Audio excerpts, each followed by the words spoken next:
Is mis Charlotte Bradley agus ghlach mé parts Catherine sa dhearscoil an Cochmilis.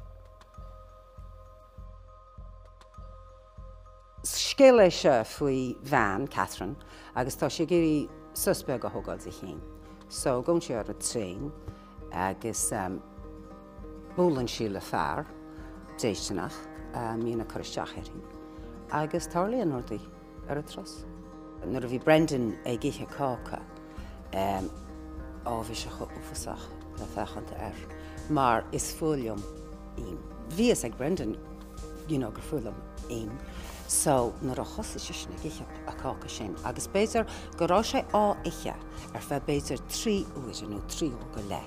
Píosaí cácha iní a píosa cácha ní raibh mé ag aisteoireacht tréis tamil, mar bhí sé cho ufas a fechanta. Fiú is mína bhar anis, ní féidir an fechanta ar a ráig sin. Marg siad sé cethir dá leom, ní bheith deis ag lán daoine nachfuil gailge acub, gailge a chluisteáil, go nádara, gailge beo, leiithúil.